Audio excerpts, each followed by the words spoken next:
Welcome to the Mutually Amazing Podcast. I'm your host, Mike Domish with the Center for Respect. The episode you're about to listen to was recorded when this show used to be called the Respect Podcast, so you might hear that mentioned during this episode. Well, let's get to the show. And this episode, we are introducing you to Sam Silverstein. He is the author of 8 books, 8 on the subject of accountability, leadership, and personal growth. He is committed to being and helping others be the best they can be. Sam has been referred to as the most trusted voice on accountability, and I agree with that wholeheartedly. What's best about Sam is that I get to call him an incredible, amazing friend and a brother. And sometimes you get to say, these are your brothers and sisters you were born into, and you have that wonderful family relationship. And there are others that you say, this is my brother or sister who I've chosen in my life. And Sam is one of those. Sam, thank you so much for joining us. It's my honor. You know, we never decided, am I the older brother or the younger brother? Or are we just twins? There we go. We'll take twins. Okay. Because I know the answer to that, and so do you. So we'll take twins. So there you go. I like that answer. Okay. So awesome. Well, thank you, Sam, so much for joining us. We're gonna, today's all about, our show's always all about respect. You and I have talked so many times about doing something on stage together. Because for anybody listening today, know that Sam is an amazing speaker, speaks all over the world for the largest and smallest of organizations all over. And you and I have always said we belong on the same stage together, just engage in a conversation, because accountability and respect so much align, are so critical to each other. So Sam, why is that true? Respect flows out of how you see people, and accountability flows out of how you see people. And accountability is keeping your commitments to people. And if people are involved, you're responsible for things, but you're accountable to people. That's the big difference. That report won't hold you accountable, but I know you will. And hopefully you won't hold me accountable, Mike. You'll help me be accountable, which is the true relationship between accountable people. And so anytime people are involved, relationships are involved. People that master relationship master accountability. Organizations that master relationship master accountability. Organizations that struggle with relationships struggle with accountability. And what can be more important in a relationship than respect? That's at the very core. And so what you believe about someone is going to determine how you act towards that individual. Action always follows belief. And if belief is centered in respect for all people, whether they look the same or look different, believe the same, believe different, come from where you come from, or comes from someplace different, when that respect is in place, that's when amazing things are going to happen. I love that. And I'm going to back up a little bit, because you said something that's really important about helping somebody on their accountability journey. You are not holding them accountable. And this is something that you've always been big on, and that you flip the paradigm of what most people think of. A lot of people think, as a manager or leader, it's my job to make them accountable. And you say, whoa, let's talk about that, because it's actually not true at all. So Sam, can you explain why that's not true? Okay, so as a leader, your job is to be accountable to them, and to create an environment that inspires them to be accountable and inspires them to be their best. It's totally the opposite of how most of society sees it. Most of society freely interchanges the word responsibility with accountability. And we've already established there's two different things: responsible for things, accountable to people. Let's pause on that so people understand. Can you give some examples of responsible for things, accountable for people? Your job description lists everything you're supposed to do at work, or certainly some of the major aspects of it. Those are your responsibilities. So, maybe depending on what your job is, you're responsible to clean up the work area. You're responsible to get a report done every Friday on sales. You're responsible to make 20 sales calls a day. You're responsible, those are your responsibilities. And if you're not doing those, you should be fired. I mean, if you have the skill set, if you've been trained, if you have the resources, well, why would you let someone stay that's not doing that? Now, accountable to people, your accountability is keeping your commitments to people, and it's very specific commitments. I'm not talking about the commitments of I'll show up at 9. I'm talking about much more substantial deeper commitments that build relationship, that connect to respect, and that produce accountability. People see accountability as punitive. Oh, it's my fault. I'm sorry. I won't let that happen again. No, accountability isn't punishment. It's not punitive. That's your responsibility. Accountability is proactive. And when accountability is present in an organization, it is present because the leader understands that they're accountable to their people first, and they create the environment for their people to want to be accountable. Well, what I love about that language is accountable to people is very different than accountable over people, which is what a lot of people tend to do. They tend to think I need to make them accountable versus I need to be accountable for what I'm responsible to help them thrive, to help them be bought in, because you also have a very important definition on what accountability means, which I love, which is if somebody's accountable, and I'll let you go into this, but what I love is this concept of if somebody's accountable, you don't need to hold them accountable because they are so invested in this organization and in their job, they are accountable. You should never have to hold someone accountable because they are accountable. So can you explain that? Was that correct in how I said it, or is there a different version? Yes. And boy, there's a lot there, and I'll go in one direction, but I want to come back because I want to talk about the difference between accountable to and accountable for. But let's first go where you said. So what happens is when the leader is accountable to the people, when the leader is being accountable first, then you create that environment where the employee says, if it's in a business, I would never want to let Sue down. I would never want to let Mary down. I would never want to let John down. And if you feel in your heart that you would never want to let someone down, well, then you're not going to. And guess what? You're going to be keeping your commitments back to them, and accountability is going to thrive. So it's like the misinformed leader that says, oh, well, my people, they have to earn my trust. No, that's wrong. That's not the way that it works. You have to earn their trust. And the way that happens is you have to trust them first. And so everything rises and falls on leadership.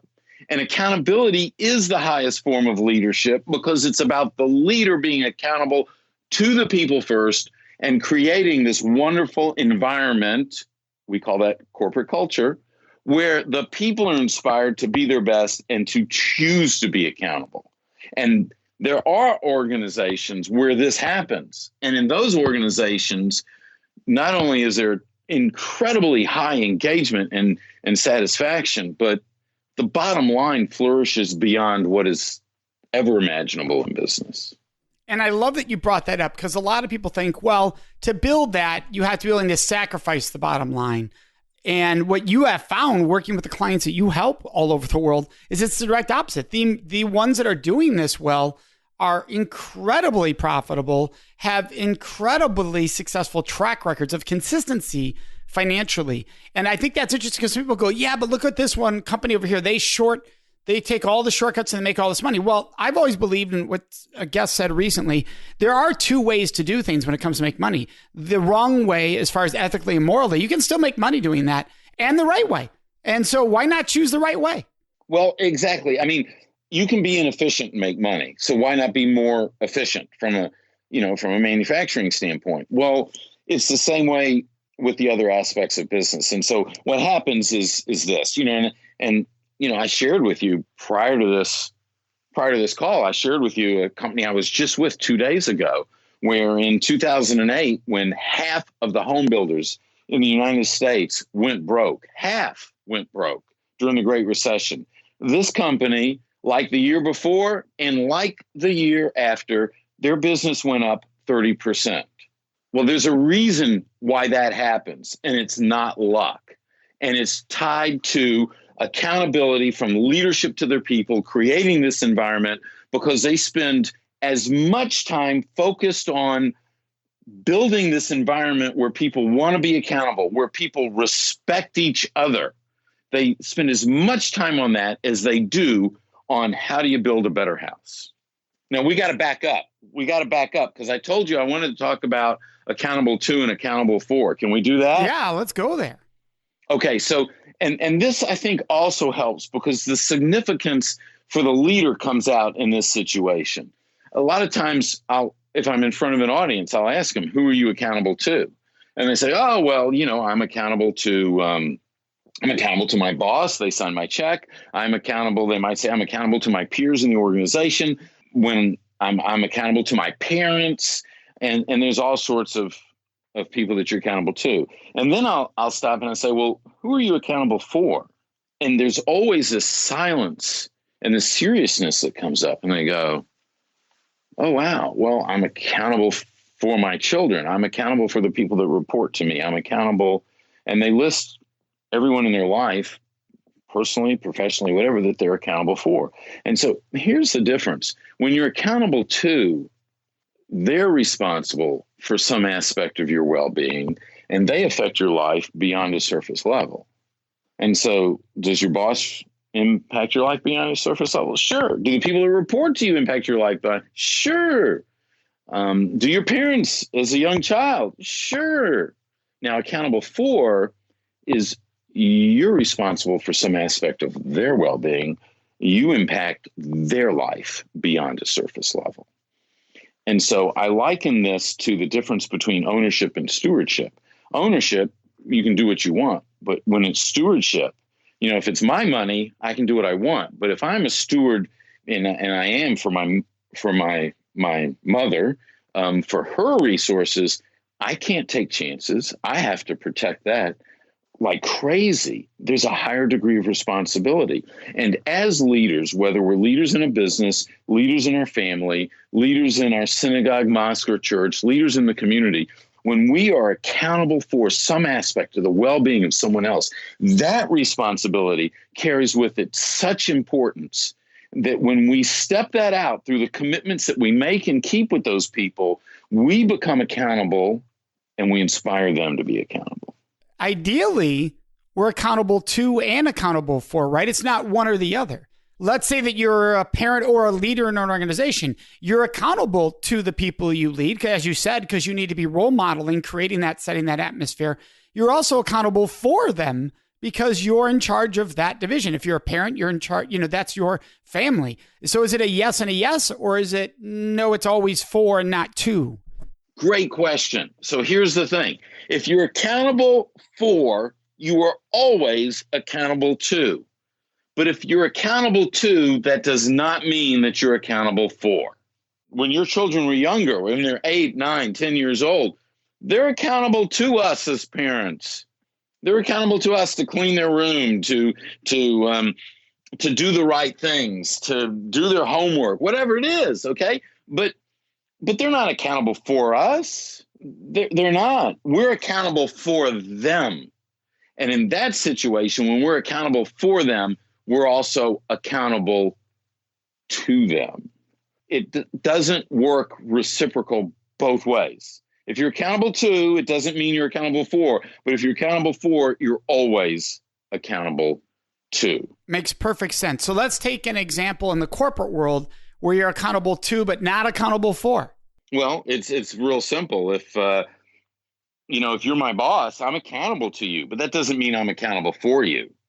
But you're my boss. If you're a leader, the true definition of leadership is accepting the responsibility of someone else. That's what a leader does. You can be a leader in title, but to be a leader in fact, forget the title. To be a leader in fact, you've accepted the responsibility for someone else. And so in that situation, you're accountable for their well-being. That means it's not, I'm not in your company just to produce something so you make money. You're accountable for my success, which means you have to train me. You have to educate me. You have to look for, you're supposed to, if you're a truly accountable leader, what potential do I have? How can you help me develop that potential? How can you grow me as a person? How can you help me be better, even if it means one day I'm going to go someplace else? Now, when you make that kind of investment in me, in time, in money, well, guess what? I would never want to let you down. I would never go to another organization for a nickel, a dollar, $5, whatever. Now, might I outgrow the organization? Might I end up someplace else? Yes. And if that happens, you will celebrate that. And guess what? My loyalty doesn't go away. I'm still sending the best people to you. And you're building an organization of great people, attracting great people, and retaining great people. And I'll argue this with anyone. If you attract the best and keep the best, you will outperform everyone. It is a bottom line. There is a bottom line result that connects to accountability. It's undeniable, but you have to look at your people first, not the bottom line. If you're only focused on the bottom line, it's a short-term decision, not a long-term decision. Well, yeah, it fits in the old statement, winners want to be with winners, right? So if you're creating a winning environment, you draw more winners. It just is logical. Exactly. Now, I could see the danger for some people out there is that they're trying to be accountable for when they should be accountable to. And that can be dangerous. So if I'm trying to make myself accountable for my boss, I'm stepping over a boundary that might not be appropriate, and I don't have enough ability to actually impact or control that. And a lot of drama can come up in that. It can become an unhealthy relationship because I'm trying to fix something that's not mine to fix. Well, ultimately, I get that. And I guess it depends on the severity of the situation and your actions in that moment. But the most accountable leaders are transparent, they're humble, and they're willing to step aside from their ego. They're able to have the open and honest conversation with somebody. And so one of the 10 commitments is a commitment to live the values of the organization. If I'm the leader and I made a decision and it does not connect with one of our values, you should feel more than comfortable because of the relationship that I have worked to build with you as the leader. I'm the leader. You should feel more than comfortable to look at me in the eye and say, Sam, I think you're missing something here. If we do that, you realize that we're not living as we say we believe in value and this value of whatever that value is. And I should go, wow, Mike, I didn't see it like that. I totally missed that. Thank you. I appreciate that. Now, when that type of relationship exists between people, then what happens is employees aren't looking over their shoulder because they know the leader's got their back. So they only look in one direction, which is forward. And if you're not looking back and you're only looking forward, guess what? You move faster. Organizations that move faster are always going to outperform the competition. Always. It's still going to come back to the relationship that's in place that allows you or me to have that frank discussion with someone, whether they report to us or we report to them. And when you can do that, because we're all human beings, so this comes down to the R word, respect. It doesn't matter about the title. It doesn't matter that you earn more than me. We're still human beings working together. You just happen to be the president and I'm an engineer. That's just what it is. But we both have the same worth, the same value as people. And so now when we can talk to each other as people, this organization is going to flourish in a way that it's never flourished before. This is counterintuitive to what most leaders believe. They might say they believe something different, but their actions tell me otherwise. All right, so that's a great point, Sam. Let's go into some questions every listener out there could ask themselves to help them further identify whether they're on the right track in this area or where they could make some changes, some improvements. So what are some example questions that everyone could ask themselves right now about their role, either in their family or their work, that would identify if they're accountable to, for, tells them what's happening there? I have created a personal assessment that people can take at IamAccountable.com/me that does provide valuable information around that. And we'll have that in the show notes. I would start looking at my relationships and look at them and go, am I accountable to or am I accountable for? And when you look at that relationship and you say, am I accountable to, am I accountable for? Then I'll go, what does that mean? And how is that playing out? And how am I honoring that accountability in my actions? And so you're stepping back and you're saying, this is where I'm performing and this is where I'm coming up short and this is where I might need to reinforce. And so I think that's a great place for people to start. And then realize that accountability and responsibility are different, and look at accountability through the commitments to people and not the transactional commitments like getting me the report you promised me. That is important. Don't want to diminish that, but are you keeping specific commitments like commitment to the truth, commitment to your values, commitment to a safe place to work, not just physically safe, emotionally safe. And that comes back to respect and things of that nature. And so how do you see people? Are you valuing people? Do you judge people? These are all sorts of conversations that I try to have with myself on an ongoing basis, and I would encourage anyone else to have with themselves as well. Sam, where did this show up in your life? Where was there a moment where you had an aha takeaway for yourself to say, this is what accountability means to you? What was that moment that drove you to this path? Because you had a very successful corporate America career. You were running a large manufacturing company that was highly successful. Where along the path? Was it before that? Was it after that accountability struck you as an aha moment? I've made a lot of mistakes in business. And sometimes I say, and I've shared this with you, I think back on my window manufacturing business and I go, wow, I just really wish I knew then what I knew that now. And that's easy to say, and we can all say that, but I just feel like I could have impacted people's lives in a much more significant way. I was working as a consultant, as a speaker, author, speaker, working with companies for 10 years before I realized that everything I did really came down to accountability. But it was still another 5 years after that before I really discovered what accountability was. And I discovered it. I had been saying the right words all along, but I truly did not understand them. And they were not truly in my heart until I came across a bank and did a case study on a bank and ultimately wrote a book about that bank where I saw it in action from the leader of the bank down. And I saw what it created in their culture. I saw what it created in their people, and I saw what it created on the bottom line and the impact financially they had on everyone that was associated with that bank. And through that study, I saw things that I had not really seen before. And for me, that became transformational. It's a powerful book. I want all of our listeners to be able to look it up. It's Non-Negotiable is the title of the book. It's a story of Happy State Bank. It is an incredible book. What I love about all your books, because other Sam books are No More Excuses, Making Accountable Decisions, No Matter What, The Lost Commandments, and The Success Model, they're all easy reads. And I think that's so important for people because some people out there go, I'm not a big reader. But when you get a book that's an easy read, it just flies through and you can absorb it in a relatively short period of time too, because they are easy reads.